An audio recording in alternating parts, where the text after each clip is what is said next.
에레미야애가 4장 11절에서 22절 말씀입니다.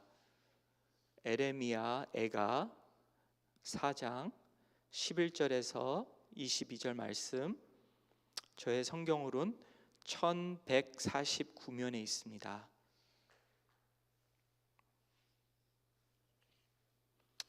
여호와께서 그의 분을 내시며 그의 맹령한 진노를 쏟으시며 시온에 불을 지르사 그 터를 사르셨도다. 대적과 원수가 예루살렘 성문으로 들어갈 줄을 세상의 모든 왕들과 천하 모든 백성이 믿지 못하였도다.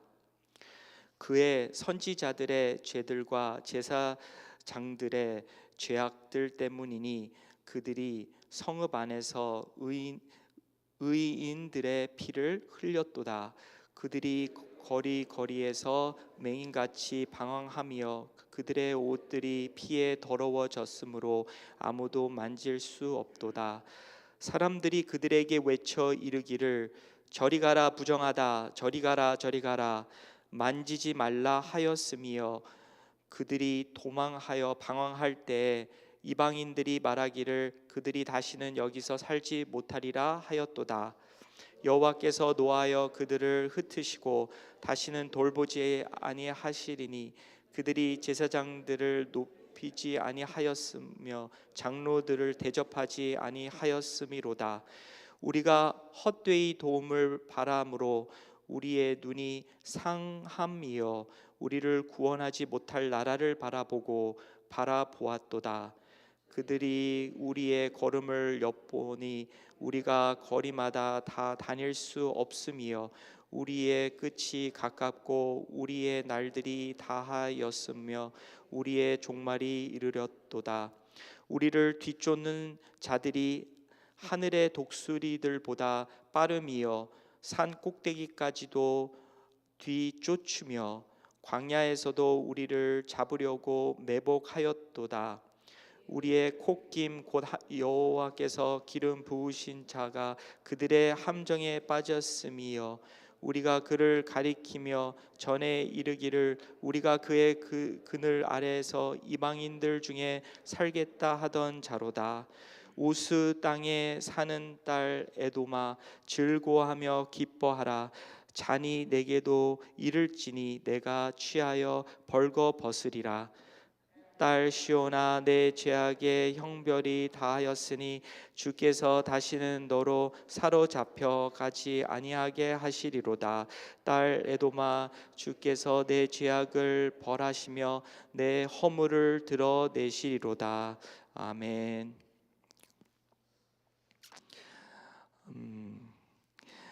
한 번은 제가 결혼 상담한 적이 있는데요. 상담할 때 저도 이런 이야기를 많이 듣습니다. 우선은 우리가 결혼할 사람 상대를 우리가 그 사람한테 뭐를 필요해서 그 짝을 찾는 게 아니라 하나님 안에서 그 신부든 신랑이든 이렇게 하나님과 관계 속에서 그 하나님이 주신 은혜를 그 신부와 신랑이 서로 그 은혜를 나누려고 하는 그러한 생각 속에서 서로 그 짝을 찾는 것이 더 건강한 그러한 것이다라는 것을 자주 듣습니다. 그러니까 내가 저 사람한테 내가 어떤 면에서 부족하니까 내가 저희 가정 보면은 이렇게 참 좀 가정이 별로 안정한 가정에서 제가 안 태어났습니다. 아내는 안정한 한 그런 가정과 여러 가지 배경이 더 좋은 것 같은데 어떤 면에서 내가 그런 사랑을 못 받아서 아내한테 그러한 사랑을 받고자 그렇게 결혼한 거는 그런 거는 별로 안 좋은 그러한 조건이라는 거죠. 내가 하나님으로부터 모든 공급을 받을 때 사랑이든 나의 그런 아픔의 상처의 위로이든 하나님으로 받고 그리고 또한 그런 치료받는 그러한 과정 그 은혜를 또한 나의 그러한 하나님이 맺어주신 짝과 이렇게 서로 하나님을 의지하자 하는 그러한 상황 속에서 신부와 신랑이 결혼할 때 참 건강한 결혼이 그러한 부부가 될 수 있다는 것이죠. 오늘 하나님의 말씀에서도 그렇게 어떤 면에서 이스라엘 백성들이 이렇게 필요한 게 있어요. 네, 필요한 게 있는데 그것을 하나님께로부터 찾으려고 하는 게 아니라 다른 데서, 네, 이웃들이 어떻게 본인들의 필요를 찾는가, 그거를 보고서는 본인의 필요도 그렇게 채웠던 그러한 이스라엘 백성들의 모습을 보게 됩니다. 어떤 걸로 채우려고 하는지 한번 볼까요? 여기 보니까 그렇게 우선은 그 11절에 그 시온의 불을 지르사 그 터를 사르셨도다. 그 반석, 어떤 터가 있었는데 그 이스라엘 백성들의 그 반석을 하나님께서 보시고 화가 나셨다는 것이죠. 진노하시고 그것을 이제 사르셨다, 그렇게 말씀하고 있습니다. 네, 그리고 그런 다음에 그렇게 나옵니다. 12절에 대적과 원수가 예루살렘 성문으로 들어갈 줄은 세상의 모든 왕들과 천하 모든 백성이 믿지 못하였도다. 그 예루살렘 성, 그 성이 되게 강건한 성이었어요.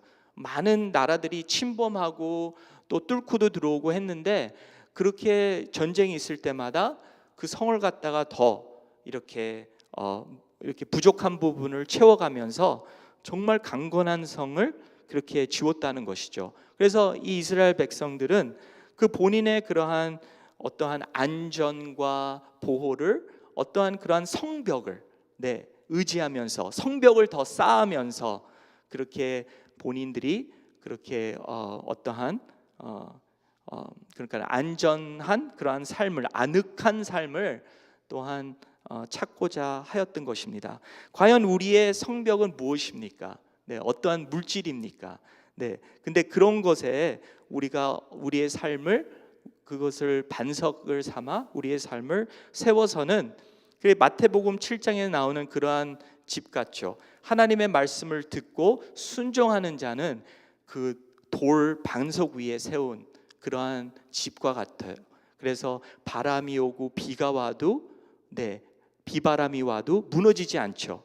그렇지만 말씀을 듣고도 순종하지 않는 자들은 모래 위에 집을 진 것 같아서 바람이 오고 비가 오면은, 환란이 닥치면 그 집은 무너진다고 하였습니다.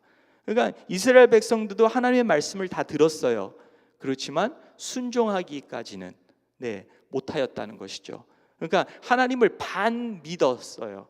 그렇지만 반 믿는 것은 안 믿는 거나 마찬가지죠. 그래서 그럴 때 보면은 이 이스라엘 백성들은 우리는 이 든든한, 보니까 세상 사람들이 믿어지지 못하였다는 것이죠. 왜 그러냐면 정말 이 성벽을 지켰던 것들은 그 백성이자 그 백성이 섬기고 있는 하나님이었어요.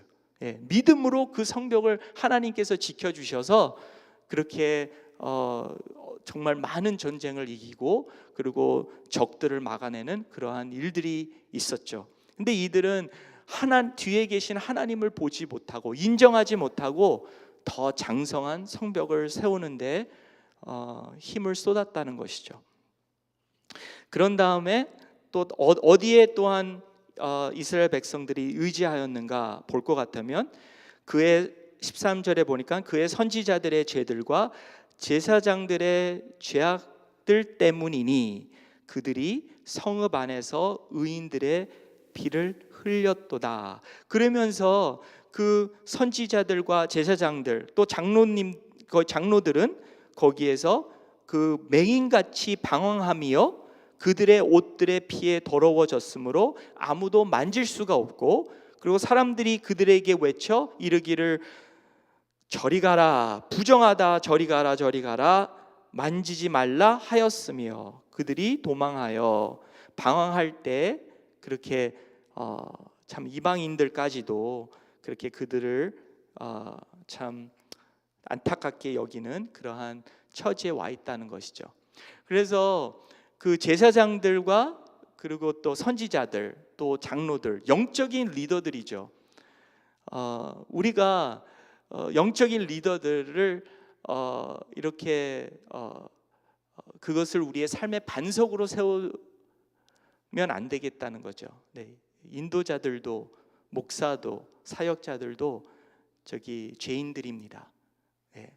그래서 안타깝게도 한 학생이 이제 그러한 성인이 되었는데 저한테 와서 말합니다. 목사님, 제가 어떤 목사님이 너무 좋아서 캘리포니아에서 텍사스까지 이사하였는데 그 교회 갔더니 몇 달 후에 그 목사님이 사임하시고 다른 데 갔습니다. 그리고 저는 아직도 그 교회에 있고 지금 새로 오신 목사님하고 마음에 안 들어서 지금 너무 괴롭습니다. 그런 말을 저한테 하더라고요. 그래서 우리는 어떤 인간을 쫓는 게 아니라, 인간은 뭐요? 제가 들은 바, 사랑하는 존재, 용서하고, 그리고 또 우리가 계속 기도하고 사랑하는 존재, 믿을 만한 존재가 아니에요. 오직 우리의 믿음은 하나님의 말씀, 또 하나님 말씀에서 주장하시는 또 우리 하나님, 예수님, 성령님, 그 말씀을 우리는 믿고 따라야 되겠다는 거죠. 인간을 따르면 그러한 여러 가지 혼란 속에서 우리가 있게 됩니다. 또 쓰러질 수도 있고 그러한 많은 어려움이 또 우리의 삶 속에 닥칠 수가 있습니다. 그런 다음에 또 이 이스라엘 백성들이 의지했던 것은 보니까 여기에 바로 어떠한 나라를 그렇게 바라봤다고 합니다. 17절에 우리가 헛되이 도움을 바람으로 우리의 눈이 상함이여 우리를 구원하지 못할 나라를 바라보았도다. 애굽 나라를 바라보았다는 것이죠. 그래서 우리가 뭐 2차 대전 뭐 여러 가지 역사 보면은 히틀러가 그 장성한 그러한 유럽 국가들을 다 점령하고 나중에는 영국뿐이 안 남았습니다. 그 일본 나라가 중국까지 다 지배할 때가 있었죠. 미국도 그렇게 장성한 나라 같지만 미국 안에 다민족들이 있는데 다민족들이 연합됐을 때는 우리가 장성한 나라가 될 수가 있지만 지금 계속 갈라지고 있어요. 그래서 이 미국이라는 나라도 언제 무너질지 모릅니다. 정말 오직 하나님 안에서 우리가 하나님이 지켜주시지 않으면 이 나라 자체도 그렇게 의지할 수 없는 우리의 반석이 될 수 없는 것이라는 것이죠. 근데 우리는 어떠한 정치를 믿고 그리고 어떠한 정부를 믿고 나라를 믿고 군사를 믿고 그렇게 살다가는 그러면 나중에는 우리의 삶이 그렇게 이렇게 또한 참 어렵게 되는 것을 보게 됩니다. 그 다음에는 또 뭐라고 오늘 말씀에 나오냐면은 그 다음 말씀을 볼 것 같으면은 18절서부터 19절에 그렇게 그러한 대적이 있다는 거죠. 우리의 그런 대적하는 그러한 무리가 있는데 이제 바벨론 국가를 얘기하고 있는데 19절에 우리를 뒤쫓는 자들이 하늘의 독수리들보다 빠름이요 산 꼭대기까지도 뒤쫓으며 광야에서도 우리를 잡으려고 매복하였도다. 그러한 우리를 대적하는 무리가 있다는 거죠. 우리의 전쟁은 혈과 육이 아니라 정말 그러한 안 보이는 그러한 마귀와 그러한 권세와 그런 것들과 우리가 싸우고 있는데 하나님께서 너희들은 전신 갑주를 입으라. 하나님을 취하라. 하나님이 주시는 것을 붙잡으라. 그러한 말씀을 하고 있습니다. 말씀으로 믿음으로, 성령님으로, 또 기도 안에서 하나님 관계 가운데서 그러한 그것이 우리의 반석이 되어야 되지, 아니면은 우리가 정말 우리가 대적하는 것, 과연 우리가 정말 어떤 거와 우리가 싸우고 있냐면은 정말 우리의 힘으로는 절대로 상대할 수 없는 것과 싸우고 있다는 것이죠. 또 그러한 적이 있습니다. 또 마지막으로 이스라엘 백성들이 의지했던 것은 20절에 나옵니다. 우리의 콧김 곧 여호와께서 기름 부으신 자가 그들의 함정에 빠졌으며 우리가 그를 가리키며 전에 일으키기를 우리가 그의 그늘 아래서 이방인들 중에 살겠다 하던 자로다. 기름 부으신 자가 바로 왕입니다. 하나님의 기름 부으시고 그 왕을 믿었다는 것이죠. 시드기야 왕이 그 유다의 마지막 왕이었고, 이제 나중에는 적들에게 포로가 됐는데 눈앞에서 그 가족들이 다 몰살당하는 것을 보았고 참 어렵게 되었습니다. 근데 이거를 보면서 우리는 하나님은 이렇게 우리가 죄를 짓거나 또 이런 거를 하나님 외에 다른 거를 의지하고 살 때 이렇게 벌 주시는구나, 거기에서 결과를 맺으면 안 될 것 같습니다. 왜 그러냐면 소돔과 고모라 이야기 볼 것 같아도 그 중에 10명이라도 의인이 있으면 내가 그 나라를 멸하지 않겠다. 나중에는 롯과 그 두 여인까지도, 그 두 딸까지도 이제 구출하면서 직접 가서 그렇게 천사의 도움으로 구출하듯이 그 악이 가득 찼기에 그렇게 하나님께서는 변환하시는 하나님보다도 변환하는 하나님이시자 그렇게 그 영혼들을 또 위해서 정말 이러한 또한 그 나라를 멸하는 그러한 일들이 있는 것이죠. 그래서 하나님은 자비의 하나님이고 정말 우리를 용서하고자 그리고 우리를 회복하고자 하시는 하나님이시지, 이렇게 오늘 말씀을 보고 그냥 심판만 하시고 이렇게 참 우리의 어려움을 그렇게 기꺼이 기쁘게 주시는 그러한 분이 아니십니다. 물론 그 우리의 어려움에 닥치는 것은 여러 이유가 있습니다. 죄 때문에도 있고 어떤 면에서 우리가 더 장성한 믿음을 위해서라도 있지만, 하나님께서는 그렇게 참 자비가 풍부하시고 그리고 우리를 회복하고 그리고 우리를 장성하고자 하시는 분입니다. 그래서 다니엘과 그 친구들을 볼 것 같아도 그렇게 포로 생활을 하면서도 불도 두렵지 않고 사자도 두렵지 않고 죽음도 두렵지 않는 그러한 믿음을 그렇게 주시는 분이시고, 그리고 오늘의 마지막 말씀 21절에 22절 말씀, 에돔 사람들은 분명히 심판이 있을 것이고 그리고 멸할 것이다. 그렇지만 너희들은 시온아, 내 죄악은 이제 앞으로 주께서 다시는 너로 사로잡혀 가지 아니하게 하시리로다. 그러한 언약의 말씀을 주셨습니다. 너희들은 지금 이렇게 어렵지만 너희들은 이러한 것을 끝나고 진정한 회복이 있을 것이다 라는 그러한 약속의 말씀입니다. 그래서 우리는 그 언약을 붙잡아야 돼요. 언약. 그리고 하나님 아버지께서 그렇게 얼마나 우리를 이렇게 회복하시기를 위해서 그렇게 간절히 이렇게 그런 마음이 있으신지 진정 하나님의 말씀을 보면서 깨달아야 되겠습니다. 함께 기도하시겠습니다.